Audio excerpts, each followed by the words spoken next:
morning, viewers and listeners at home. Welcome to your darling program, Newspaper Review. Here with me, I have the Vanguard newspaper. And the headline story here with me with the Vanguard newspaper. Amidst rising poverty, money supply increased 62% to 107 trillion naira. 2 million security personnel cannot protect over 200 million Nigerians. Tinubu rejects bill seeking to raise retirement age of National Assembly staff.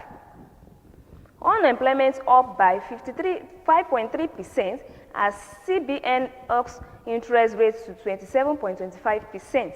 Reaction trade Dangote's call for petrol subsidy removal. UNG U.S. Chambers of Commerce votes $320 million for mortgage financing and small-medium enterprises orders in Nigeria. The 9 scientists with banditry try swearing on Quran matters challenges Sabara Governor and General Gasu. Now the story in details.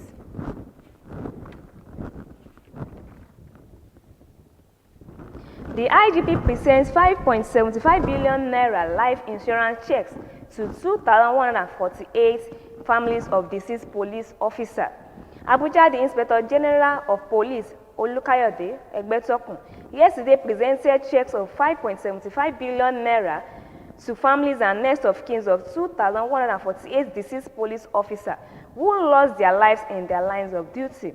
This brings to 9.85 billion naira the amount paid to families and next of kin of officers killed in the lines of duty. The IGP Egbetokun, who spoke during the check presentation, said the money is the insurance claims for the deceased officers and covering Inspector General of Police, families, welfare schemes, and the group life insurance and death benefits arrears for the insurance paid of 2021 to 2022. Consequently, the Nigeria Police Force has presented about 9 billion naira checks to about 3,077 beneficiaries between July 2023 to June 2024. Egbetokun said, "We know that no amount of money can replace the loss of life of ones. Those schemes aim to offer some relief and help the families cope with their griefs and the challenges they face." IGP presents 5.75 billion naira life insurance checks to 2,148 deceased families police officers. The full details of this story is on page 6 of Nigeria Vanguard newspaper. Another story here with me in Nigeria Vanguard newspaper. Police arrest 6 to recover 4 weapons and Beavers mansion and 58 PVCs. The Nigeria police have said that the 6 persons were arrested for various electoral offences during Saturday governorship election in Edo State. Deputy Inspector General of Police in charge of the elections, Frank Umba, disclosed this in Benin at a news conference yesterday. "We have made a total of 6 arrests and we are expecting these numbers of increase as we expand our investigations. We recovered 4 weapons of different misses, live ammunition, 58 voters' cards in unlawful possession and stolen Beavers machines and some cash," Umba stated. He described the governorship poll as peaceful and successful exercises, with the Nigeria's police force playing a pivotal role in maintaining laws and orders. Umba commended the police of Edo for their exemplary conduct during the elections. The good people of Edo have conducted themselves and commendably throughout the elections. Police arrest 6 and recover 4 weapons and Beavers machines and 58 PVS. The full details of this story is on page 7 of Nigeria Vanguard newspaper. Another story here with me in the Vanguard newspaper. Yahaya Bello EFCC leadership grossly incompetent. The Coalition of United Police Parties, CUPP, has called for President Bola Tinubu to sack chairman of the Economic and Financial Crimes Commission, EFCC, Ola Olukoyode, saying that the anti-graft agency in its current state was grossly incompetent. The CUPP, in a statement signed on behalf of the coalition by 10 members of its median and strategy straining financial contacts and mobilization committees in Abuja yesterday, said it is with Coalition of United Political Parties and CUPP has viewed the ongoing drama between the Economic and Financial Crimes Commissions, EFCC, and the immediate past governor of Kogi State, Yahaya Bello. We are aware that there has been some unexplicably back and forth between the EFCC and the former governor for some months now, which has generated considerable public interest across the Nigeria. Not a few Nigerians have been engaged to see the day that the former governor would be brought in to defend the allegations of ominous corruption and allegations leveled against him by the anti-graft agency. Yahya Bello, EFCC leadership grossly incompetent. The full details of this story is on page 8 of Nigeria Vanguard newspaper.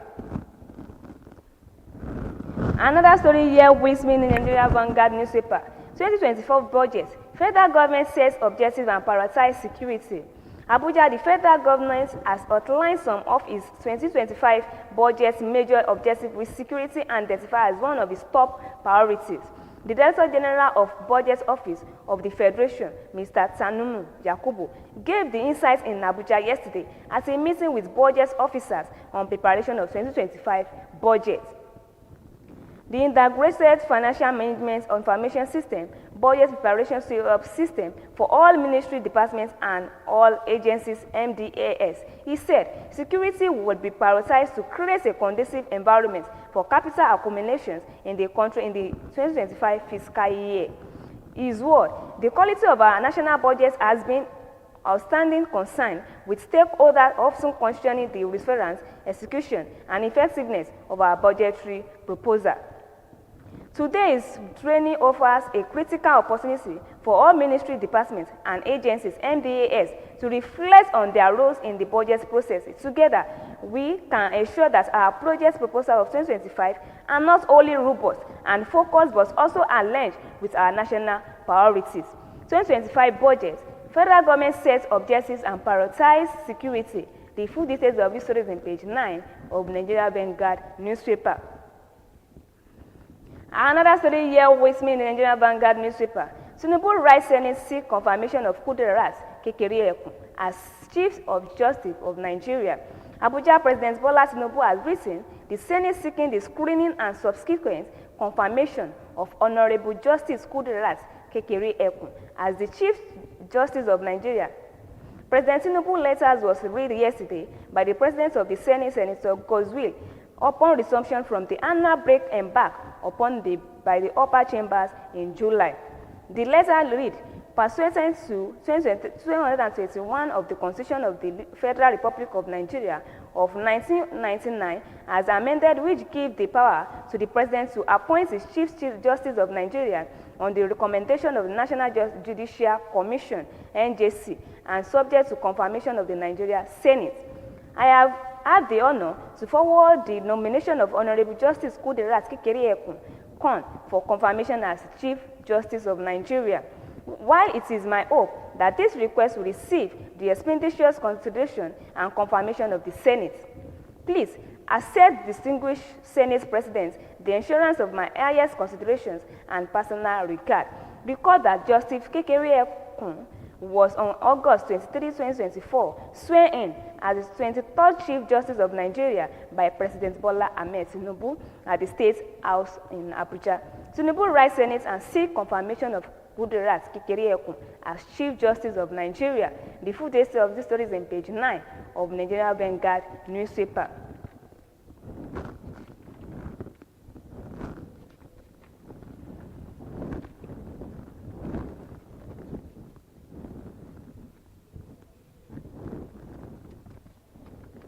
Another story here with me in Nigeria Vanguard newspaper. Federal government moves to wrap up food production. In a bid to wrap up food production in order to effectively tackle soaring food prices in the country, the federal government is kick-starting a fresh initiative to distribute IES seedlings for dry season cropping. This was the high point of a top-level meeting of the Ministers of Finance and Coordinating Ministers of the Economic, Mr. Wale Egbedun. Federal Ministry of Agriculture, the Africa Development Bank, and Flour Mills of Nigeria in Abuja yesterday. Mr. Mohammed Maga, Director of Information and Public Relations of the Ministry of Finance, in a statement yesterday, In a statement yesterday, quoted Eden as saying the initiative was to revitalize Nigerian agricultural sector in line with the Renew Hope agenda of President Bola Tinubu administration. He said the pivotal meeting was with key stakeholders was to accelerate the implementation of National Agricultural Growth Scheme, Agro Pockets.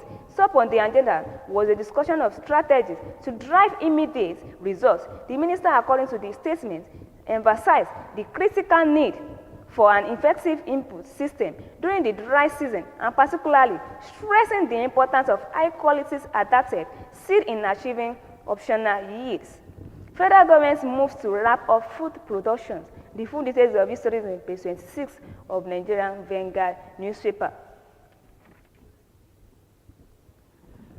Another story here waits me in the Nigerian Vanguard newspaper. OSOGBO Festival. Adeleke charges corporate bodies to develop tourism.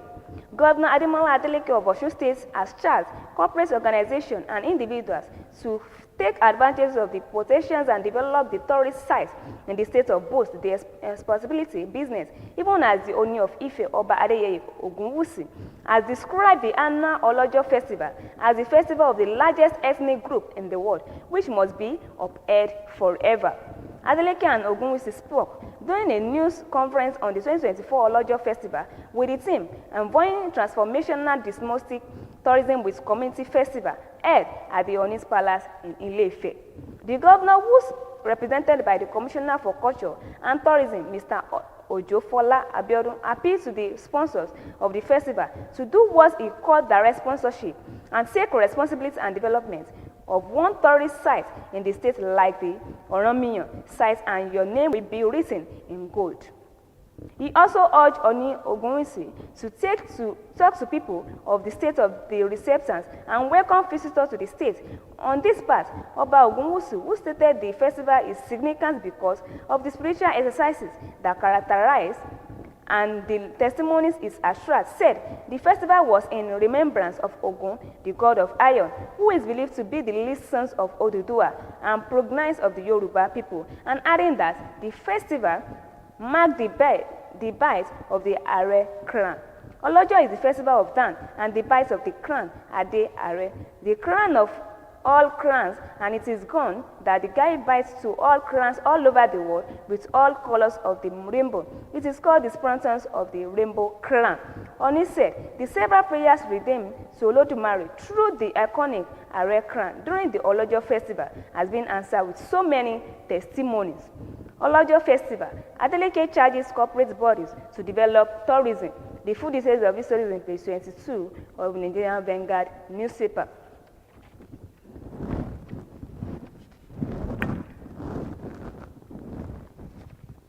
And lastly, with me in Nigerian Vanguard newspaper, financial inclusion. Fintech firm expand reach with USSD service. Financial technologies firm PalmPay has launched its unstructured supplementary service data USSD code to further strengthen its commitment to financial inclusion in Nigeria. This innovative service allows users to conveniently access their accounts without the need for internet connectivity and making financial service more accessible to millions of Nigeria. Managing Director of the firm, Chika Usu, who disclosed this yesterday, said, with over 30 million users on our smartphone app, we have been in the forefront of digital financial service in Nigeria. The introduction of USSD expands our reach to millions of Nigerians who may not have access to smartphone or reliable internet, while expressing the company's dedication to bridging the digital divide and empowering Nigerians with financial tools. OSUN said, the USSD service is a significant milestone in our journey toward achieving this goal. By providing a convenient and secure way to access financial service, we are making it easier for Nigeria to participate in the digital economy. In addition to the convenience of USSD, we have also implemented a robust security features that allows users to remotely freeze their accounts in case their phones are lost or stolen. These added layers of protections ensure that their financials remain safe. He noted that PalmPay's commitment to financial inclusion have been instrumental in driving adoption of digital financial services in Nigeria. The company has connected over 1.1 million businesses through its network of mobile money and agents and merchants, and a third of its users reported opening their first ever financial account through their platform. Financial inclusions. Fintech firms expand reach with USSD service. The full details of this story is on page 26 of Nigeria Vanguard newspaper. And that's what we have for you on our newspaper review.